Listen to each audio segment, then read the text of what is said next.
Bom dia, galerinha, tudo bom com vocês? Estamos na nossa meta 28, vamos falar de experimento e de verbo. Bom, experimento é um texto instrucional, nós já estudamos os textos instrucionais, certo? O objetivo do experimento é orientar a realização de um experimento científico a fim de verificar uma hipótese.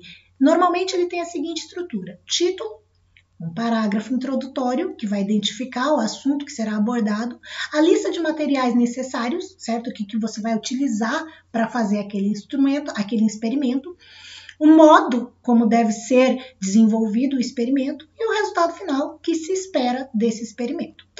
O experimento vai mostrar-nos uma linguagem objetiva com predomínio dos verbos no imperativo, porque é um texto instrucional. Lembra que nós estudamos texto instrucional? Verbos no imperativo. O experimento pode ser divulgado em livros, revistas científicas, sites e blogs da internet, certo?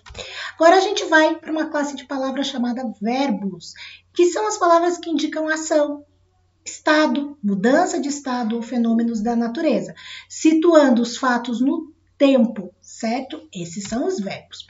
A gente pode ter também locução verbal, que são expressões formadas por mais de um verbo, certo?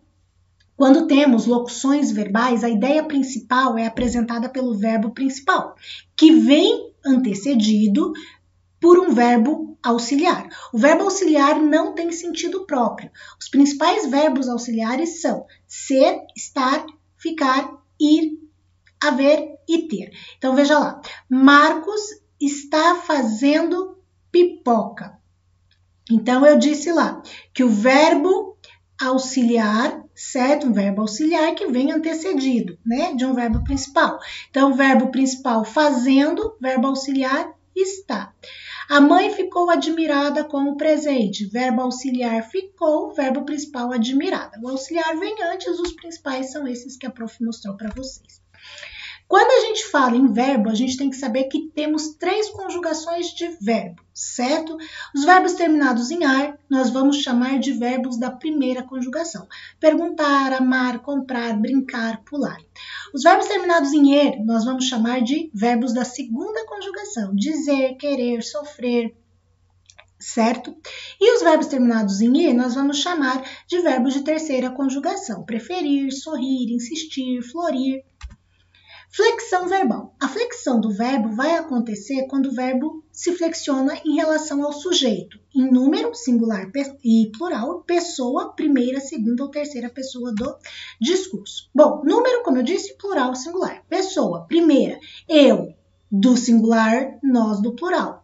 Segunda pessoa, tu, do singular, vós, do plural. Terceira pessoa, ele, ela, no singular, eles, elas, no plural.